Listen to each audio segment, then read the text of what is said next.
Chers amis, alors qu'on entend parler matin, midi et soir de récession d'une part, risque à relativiser fortement d'ailleurs, et de retour de l'inflation d'autre part, eh bien il m'a paru important et nécessaire, dans l'optique de vous aider à sauvegarder votre patrimoine, eh bien de revenir sur une grande famille qui a tendance à surclasser, à surperformer les autres classes d'actifs en période précisément de stagflation, c'est-à-dire de faiblesse de la croissance économique d'une part et de retour de l'inflation d'autre part. Je veux bien évidemment parler de la grande famille des actifs tangibles, des actifs physiques, des matières premières. Alors, dans le dossier numéro 67 à paraître dimanche 27 avril dans la rubrique dossier téléchargeable du courrier des stratèges, eh bien, j'aborderai d'abord dans une première partie, eh bien, je définirai avec précision ce que nous entendons par matières premières.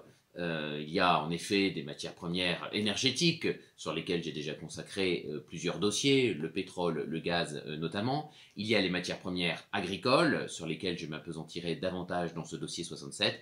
Et puis il y a entre les deux, si je puis dire, les matières premières métalliques, avec à l'intérieur la sous-famille des métaux précieux, dont nous vous parlons souvent sur le courrier des stratèges, la sous-famille des métaux industriels, avec le cuivre par exemple, qui est un bon indicateur de la santé économique mondiale, et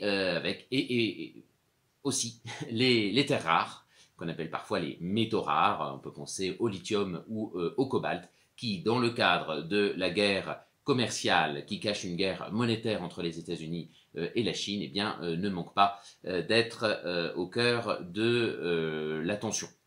Ça, c'est ma première partie. Dans cette première partie, je donnerai également quelques perspectives historiques sur la cotation des matières premières qui, en fonction de la famille à laquelle la matière première appartient, eh bien, ne se cote ni de la même façon, ni au même endroit que les autres matières premières.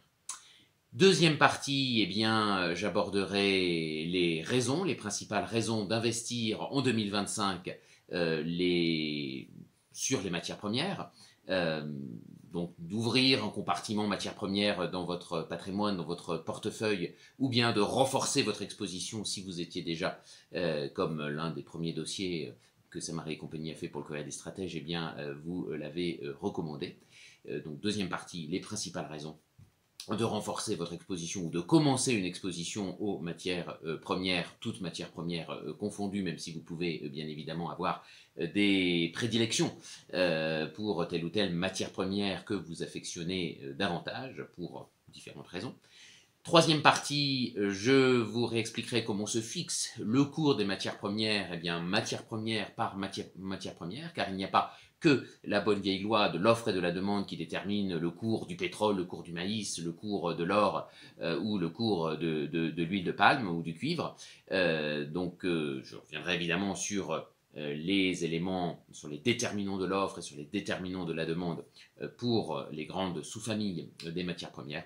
Mais je vous expliquerai également les autres facteurs comme la météo et autres facteurs structurels ou conjoncturels d'ailleurs qui viennent influencer de façon à ce que vous puissiez gagner en autonomie et que face à tel ou tel événement, eh bien, en vous reportant fidèlement à ce dossier 67, vous puissiez de vous-même anticiper un mouvement haussier ou un mouvement baissier sur telle ou telle matière première dont vous suivez plus particulièrement le cours, afin que vous puissiez prendre une position à la hausse ou plus rarement à la baisse.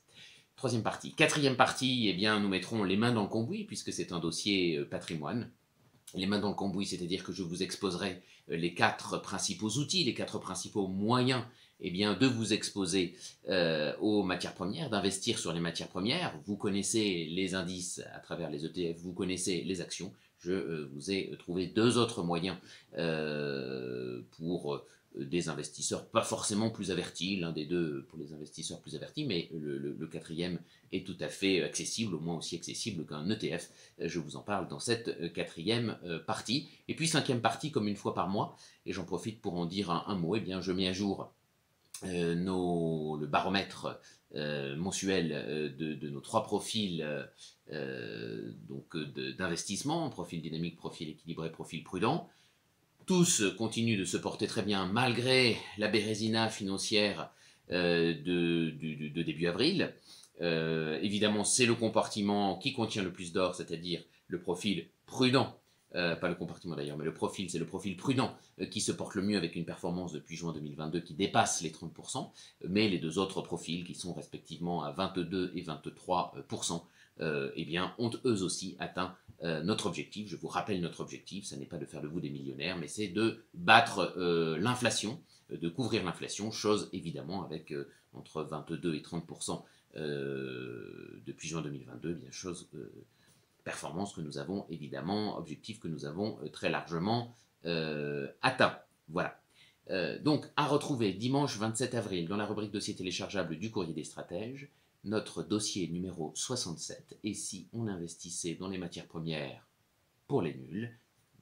Je prends vraiment les choses, je prends vraiment où vous en êtes. Si vous avez des compétences en investissement pour les matières premières, eh bien vous irez trouver notamment dans la partie 4 les différents moyens un peu plus techniques pour pouvoir eh bien, vous perfectionner. Mais si vous n'y connaissez rien et que vous vous dites pourquoi pas investir sur telle ou telle matière première qui m'intéresse, eh bien, vous pourrez démarrer de zéro. N'oubliez pas, bien sûr, de vous abonner également 4,99 € par mois à notre chaîne YouTube Patrimoine, qui, avec Vincent et Eric, est pour nous l'occasion de décrypter l'actualité économique, financière, géopolitique, en examinant tous les impacts sur votre patrimoine, afin que vous puissiez profiter de la vie et protéger votre patrimoine. Merci de votre fidélité. À très vite.